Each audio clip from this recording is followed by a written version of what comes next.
അത്തരം അനിശ്ചിതാവസ്ഥകൾ ഇപ്പോഴും ഉണ്ട്. ബട്ട് ഫൈൻ, അതിനകത്തൊരു എന്നാലും ഇവിടെ നന്നായിട്ട് കഴിവുള്ള ആളുകളൊക്കെ ഇപ്പോഴും വളർന്ന് വരുന്നുണ്ട്, അവർ നിലനിൽക്കുന്നുണ്ട്. സോ അതുകൊണ്ട് അതിന് ഭയങ്കര ഡെഡിക്കേറ്റീവ് ആയിട്ടുള്ള ഒരു മേഖലയാണ് അത്. അത്ര ഡെഡിക്കേഷനുള്ള ആളുകളൊക്കെ നിലനിൽക്കുന്നുണ്ട്. ഓക്കെ. പിന്നെ ഇങ്ങനത്തെ തോട്ട് ആ ടൈമിൽ വന്നപ്പോ ആരാണ് ഫസ്റ്റ് ഒരു പുഷ് തന്നത്?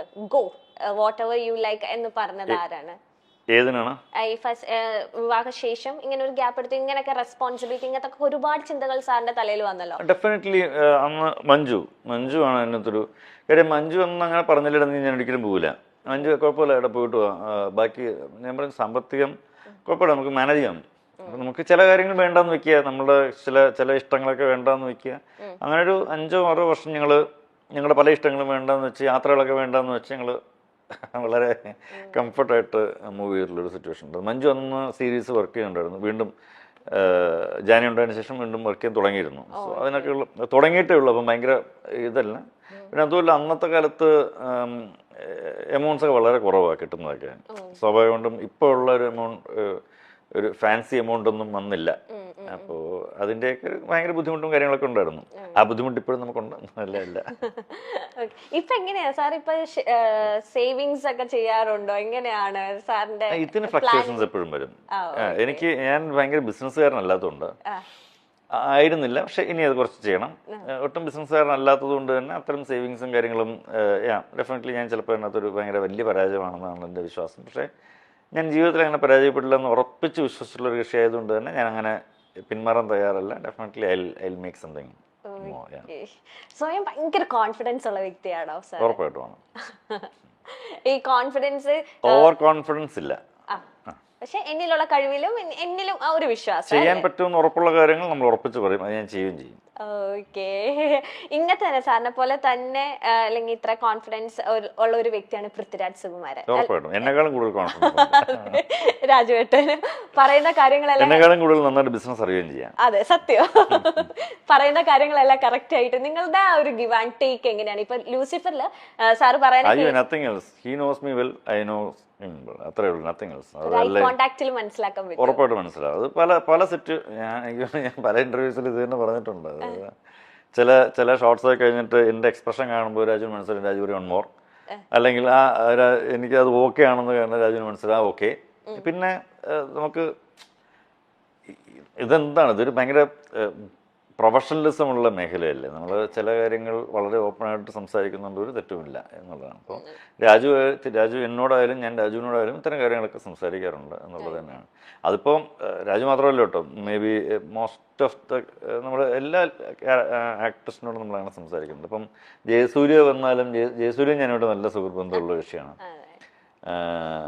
അതിൽ പലരുമായിട്ട് ഇന്ദ്രജിത്തുമായിട്ട് ഇതൊക്കെ ഇന്ദ്രജിത്തിനടുത്തൊക്കെ ഇത് പറഞ്ഞ ചെറുതായിട്ടൊന്നിങ്ങനെ നമ്മുടെ ഒരു ഇന്ദ്ര എന്ന് വിളിച്ചിട്ട് പറയാൻ പോയി ഓക്കെ. ഇപ്പൊ ഇങ്ങനെ ഒരു വൈബ് എപ്പോഴും നമുക്ക് അങ്ങോട്ടും ഇങ്ങോട്ടും കിട്ടും. അതുപോലെ തന്നെ ചെയ്യണം. സാറ് പറഞ്ഞ കേട്ടിട്ടുണ്ട്, എന്റെ ഒപ്പം ഏറ്റവും ആദ്യമായിട്ട് വന്ന ക്യാമറ ചെക്ക് ചെയ്യാൻ വേണ്ടി വന്ന ഡയറക്ടർ പൃഥ്വിരാജ് സുകുമാരനാണ്. ഇപ്പോഴും ആള് തന്നെയാണ്? വേറെ ഡയറക്ടേഴ്സ് വന്നിട്ടുണ്ടോ? അതിന് മാറ്റം വന്നോ? രണ്ടുപേരെ കൂട്ടിച്ചേർക്കാറായോ? അല്ലല്ല, അതെന്താ അറിയാമോ, അതൊരു ഭയങ്കര ഡെഡിക്കേഷൻ. ഇപ്പൊ എനിക്ക് വളരെ മുമ്പ് ഞാൻ ക്യാമറമാൻ ആവണേക്ക് മുന്നേ ഞാൻ 2009 കണ്ട സിനിമ ചെയ്യുന്നത്. എനിക്ക് വേണമെങ്കിൽ 2005-ലോ 2006-ലോ സിനിമ ചെയ്യാം, അല്ലെങ്കിൽ ചിലപ്പോൾ 2002-ലൊക്കെ സിനിമ ചെയ്യാം. ഞാനത് ചെയ്യാണ്ടിരുന്നത് എല്ലാവരും എന്നോട് പറഞ്ഞിരുന്നു, സുഹൃത്ത് നിനക്ക് ലൈറ്റിംഗ് ഒക്കെ നന്നായിട്ട് ചെയ്യുന്നില്ലേ, നീ ഒരു കാര്യം ചെയ്യും, നീ ക്യാമറയുടെ മറ്റേ ടെക്നിക്കൽ വിങ്സ് ഒക്കെ അറിയാം, അപ്പം ഇത്രയൊക്കെ മതി, ഒരു അസോസിയേറ്റിനെ വെച്ചാൽ മതി. അപ്പം ഞാൻ പറഞ്ഞു, അത് അസോസിയേറ്റല്ലേ ചെയ്യുന്നത്, ഞാനല്ലല്ലോ. ഞാൻ ചെയ്യുമ്പോൾ അത് എനിക്ക് ധാരണകളുണ്ട്, ആ ധാരണയിൽ എനിക്ക് ചെയ്യാൻ പറ്റണം. അപ്പോൾ എന്ത് വേണം? അപ്പോൾ എനിക്ക് അതിനകത്ത് മുഴുവനായിട്ട് അറിയണം, ക്യാമറ ഇന്നതാണ്, ലെൻസ് ഇന്നതാണ്, എന്തൊക്കെയാണ് വേണ്ടത്, ഇതിനകത്ത് എത്ര കട്ട് ചെയ്യാം, എത്ര ഓപ്പൺ ചെയ്യാം, എന്ത് ലൂമിനൻസ് ഉണ്ട്, എത്ര മറ്റേ ആസ്പെക്ട് റേഷ്യോ എന്ത് വെക്കണം, അത് വെക്കണം. ഇതെല്ലാം അറിഞ്ഞിരിക്കുന്നിട്ട് ഞാൻ ചെയ്യുമ്പോഴാണ് ഞാനാകുന്നത്.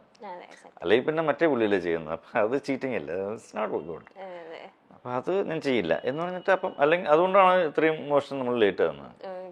അപ്പൊ ആ ഒരു പ്ലാനും ആ ഒരു കൃത്യനിഷ്ഠത തന്നെയാണ് പൃഥ്വിരാജ് സുകുമാരനിലും സാറിന് കാണാൻ പറ്റുന്നത് അല്ലേ? രാജു ഇതുപോലെ എത്രയോ ആൾക്കാർ, എത്രയോ അന്ന് രാജുവിന്റെ സമയത്ത് വന്ന എത്രയോ ആൾക്കാർ ഇപ്പോഴും അഭിനയം മാത്രം നടക്കുന്നുണ്ട്. അന്ന് രാജുവിന് ഇത്തരം ടെക്നിക്കൽ സാധനങ്ങളൊക്കെ പഠിക്കണമെന്ന് ഭയങ്കര താല്പര്യമുണ്ടായിരുന്നു. അപ്പോൾ എല്ലാ ക്യാമറയുടെ അടുത്തും പോയി നോക്കും, പിടിക്കും, എന്താ ചെയ്യുന്നത് നോക്കും, ഷട്ടർ ആംഗിൾ കട്ട് ചെയ്തത് എന്താണ്, കട്ട് ചെയ്തില്ലെങ്കിൽ എങ്ങനെയാണ്, അപ്പോൾ കട്ട് ചെയ്ത് കാണിക്കുമോ. ഇതൊരു കൗതുകമാണല്ലോ എപ്പോഴും, നമുക്ക് എന്താണ് അറിയേണ്ടത്, ഒരു കൗതുകമാണല്ലോ.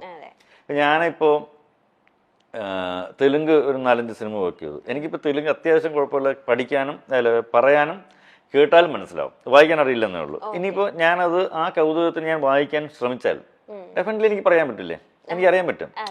ഞാൻ വായിക്കാൻ ഇതുവരെ ശ്രമിച്ചിട്ടില്ല, അതുകൊണ്ട് എനിക്കറിയില്ല. പക്ഷെ വായിക്കാൻ ഞാൻ ശ്രമിച്ചാൽ എനിക്കറിയാൻ പറ്റും. ശ്രമമാണ് നമുക്ക് വേണ്ടത്, ഭയങ്കര ഒരു ആഗ്രഹമാണ്, ഭയങ്കര തീക്ഷ്ണമായിട്ടൊരു ആഗ്രഹമാണ്. ഡെഫിനറ്റ്ലി ഞാനിപ്പോൾ 2 മാസം കൊണ്ട് ഞാൻ തെലുങ്ക് വായിക്കാൻ പഠിക്കും എന്ന് ഞാൻ ഉറപ്പിച്ചാൽ ഉറപ്പായിട്ട് ഞാൻ പഠിക്കും, അല്ലേ? ഞാനല്ല, ആരും പഠിക്കും. പക്ഷെ നമ്മളത് വിചാരിക്കണം. അതെ. ലൂസിഫറിന്റെ സമയത്ത് സാറ് പറഞ്ഞിട്ടുണ്ട്, ലൂസിഫറിലാണെങ്കിൽ ഭയങ്കര റിലാക്സ് ആയിട്ട് വർക്ക് ചെയ്തത്. കാരണം രാജു പക്ക ചാർട്ടർ ആയിരുന്നു, പ്ലാൻഡ് ആയിരുന്നു, സീൻ ബൈ സീൻ എല്ലാം ഓർഡർ ആയിരുന്നു. ഈ ചെറിയ പടം അടുത്തത് വരുവാണ് എമ്പുരാൻ. എമ്പുരാനിലും റിലാക്സ് ചെയ്ത് തന്നെയാണോ ഷൂട്ടിങ്? കാരണം ലൂസിഫർ ഞാൻ കുറച്ച് റിലാക്സ്ഡ് ആയിരുന്നു, ഇതിനൊട്ടും റിലാക്സ്ഡ് അല്ലായിരുന്നു. ഇതിന് നമ്മൾ ഇവിടെ സാധാരണ വിചാരിക്കും പോലെയുള്ള സീക്വൻസുകളല്ല നമുക്ക് ചെയ്യേണ്ടി വരുന്നത്.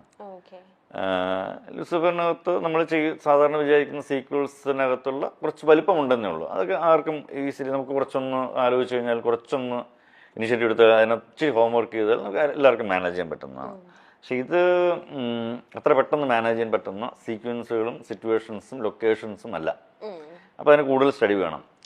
അപ്പോൾ ഇതിനകത്ത് വർക്ക് ചെയ്യുന്ന രാജുവിൻ്റെ കൂടെയുള്ള സകലமான ടെക്നീഷ്യൻസ് ഇതിനകത്ത് വളരെ ഹാർഡ് വർക്ക് ചെയ്തിട്ടുണ്ട്. ഈവൻ ഞാൻ ഉൾപ്പെടെ, അതിൻ്റെ എഡിറ്റർ ഉൾപ്പെടെ,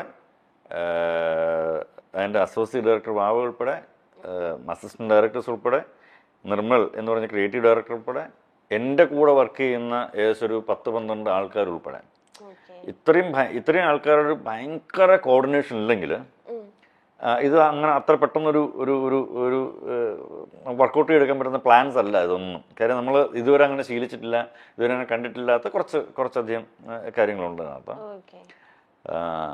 അതൊരു ഭയങ്കര നല്ല എക്സ്പീരിയൻസ് ആയിരുന്നു. എനിവേ ഒട്ടും റിലാക്സ്ഡ് അല്ലായിരുന്നു. ഇപ്പൊ എങ്ങനെ അവസ്ഥ? ഇപ്പൊ ഓക്കെ.